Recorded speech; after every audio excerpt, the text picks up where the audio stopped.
Today, oh, oh, sorry. Today is Friday.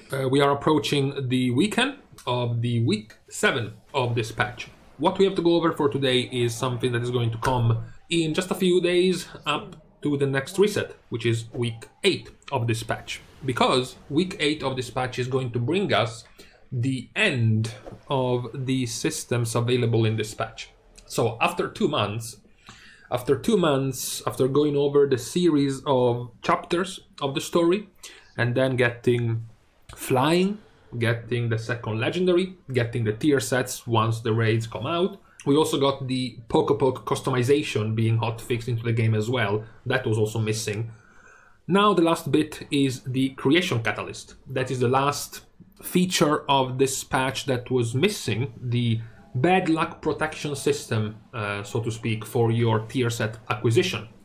So in week 8 we are getting the creation catalyst.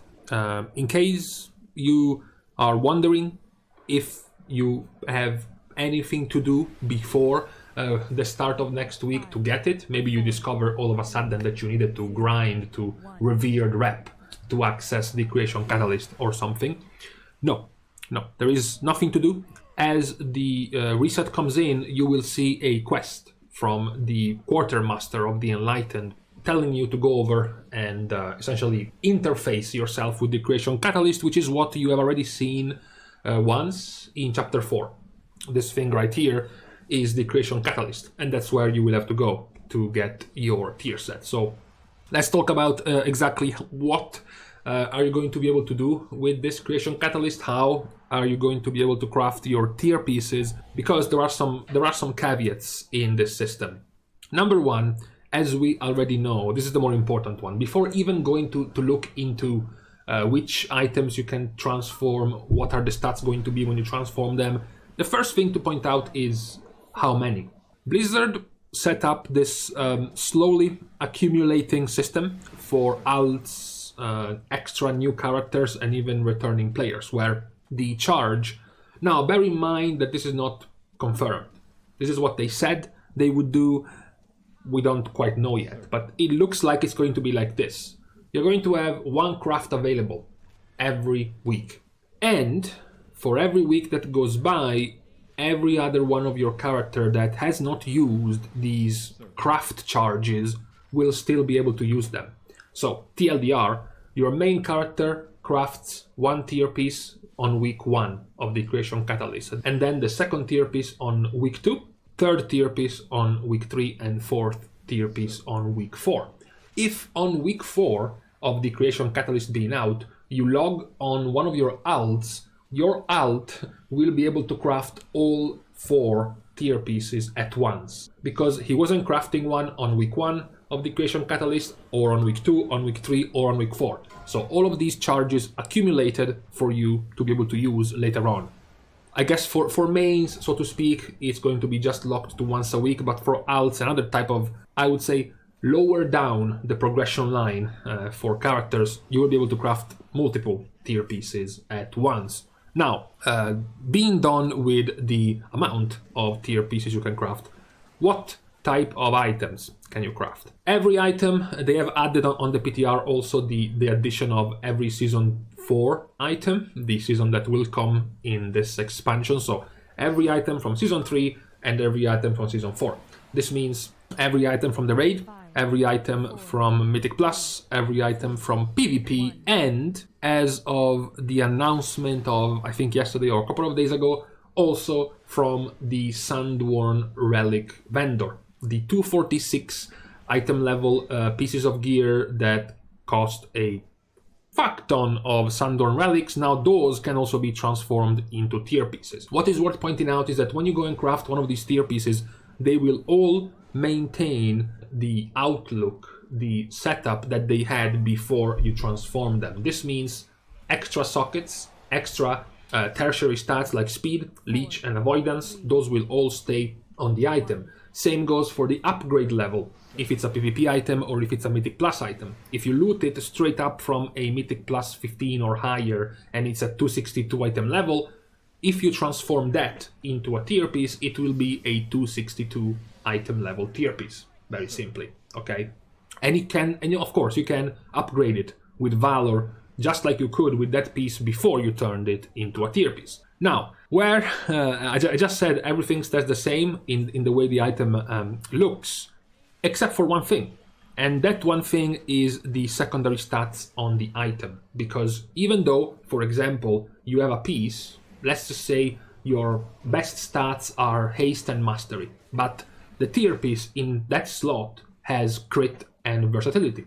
And you're like, shit, I really don't want to use this tier piece because it has terrible stats for me. I don't really want to use it. You know what? I'm gonna use this piece with haste and mastery that I got from the Great Vault at 278. I'm gonna use it and transform it into a tier piece. So it's gonna have my best in slot stats. That is where the bad news come in, because it's not gonna happen. The items are going to be transformed into the original tier pieces stats. So even if you wanted that haste and mastery on that helmet, just as an example, if you transform the helmet into a tier helmet, it will acquire the secondary stats of your tier set. Yes, it will keep the upgrade level if it's a PvP or Mythic Plus piece. It will keep tertiary stats like speed and leech. It will keep the sockets if it procced any, but it won't keep the stats. It won't keep the secondary stats.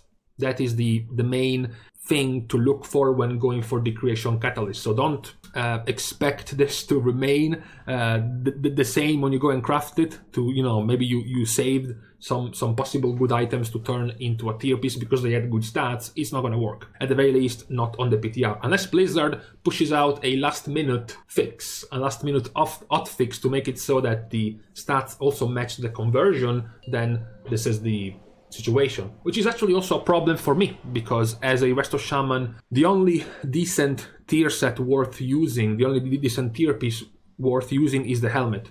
Every other piece has garbage stats that I would really rather not use. So that is kind of a problem.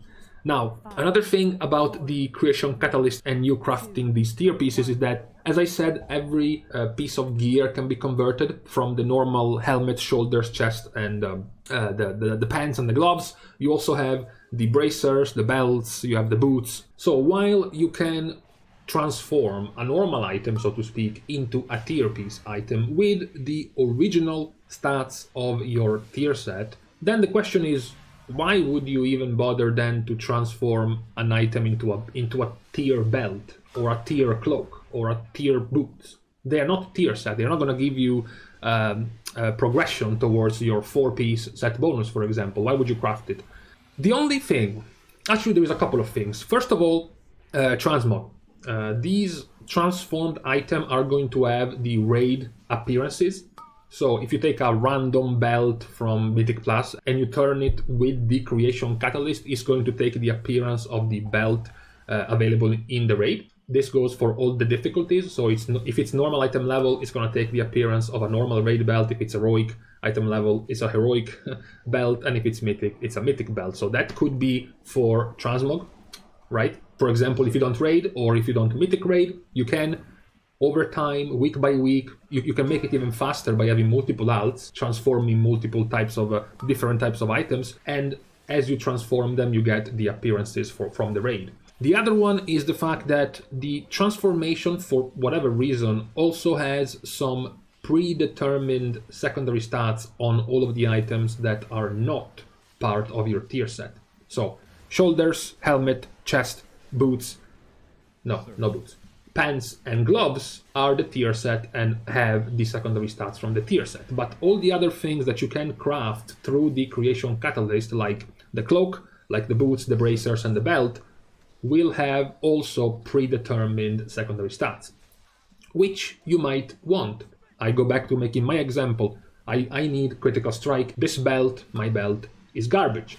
So perhaps if I go through the creation catalyst predetermined set of secondary stats for the belt is crit and versatility, which is exactly what I want. So this could also be the other reason why you would want to use this, I guess, conversion of the creation catalyst with a piece that is not a tier set. Obviously, you would have to be quite lucky right at the release of the Creation Catalyst to already not need the Creation Catalyst at all for a tier slot, alright? You already have all pieces at Mythic difficulty, you got super lucky from the Great Vault, you killed maybe Lihuvim, Mythic, you got the gloves there, so you're fine. But for the, I'm gonna go and say for the majority of the population, the first week, likely even the second week of the Creation Catalyst will be spent crafting a tier piece in a tier slot. But just know that after that, even after you are done crafting your tier set, you can still use the Creation Catalyst to try to look for some, I guess, better secondary stats on certain items. Not to mention, you still have the use for the Creation Catalyst when it comes to sockets, when it comes to tertiary stats that you can keep on the item, right? Imagine you crafted, or imagine you looted a tier piece in Mythic. It's a Mythic tier piece, right? And then you roll God knows how high, and you loot a piece of gloves with a socket and with leech. You can turn that piece of gloves, even though it's the same item level as the tier piece you looted, the gloves that you looted. If you turn that item that you looted with the socket and the leech into the tier piece, you will be able to keep your tertiary stat and your socket proc. So the Creation Catalyst is likely going to continue to have some use week by week for you to try to min-max the itemization of your character, whether it's for better secondary stats, whether it is for tertiary stat procs or socket procs, etc., etc. So it's going to continue to have a use as we get into 9.3 and Season 4 of the expansion. We already know, as we have seen from the tooltips, that this Creation Catalyst will still work in Season 4 for the, I guess, the empowered items we have seen being added, being talked about in the PTR. So it's still going to be a thing.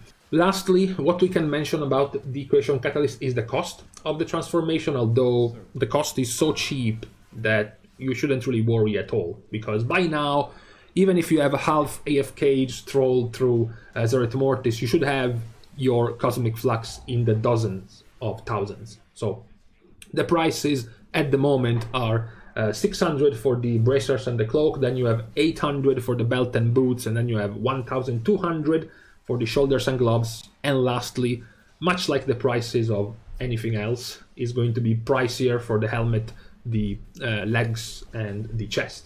1,500 Cosmic Flux, which is still super cheap considering how much Cosmic Flux we have been stockpiling so far, right? So this was all for the PSA for everyone to remind the incoming arrival of the Creation Catalyst, and mostly to just keep an eye out on. I pointed this out weeks ago. Keep an eye out on high item level items with good, perhaps good procs of sockets and whatnot that still might have a use later down the line in the patch because of the Creation Catalyst. So this is what we have for today. After this, I am going to go away and leave you to the rest of your weekend. So thank you guys for watching the video and for helping to support and grow the channel. You can do more by liking and commenting down below on this video, because this is what YouTube wants, as well as, of course, subscribing to the channel. For today, we're going to leave open the subscription button to everyone who already is already chill, you know, is already pretty calm about this and already has planned one item to quickly transform into a tier piece already after this. Thank you guys for watching. See you guys soon, and in the meantime, okay, the good thing is it stopped being cold, or at least too cold, but now it started being windy, which is possibly even more annoying because of the noise around here.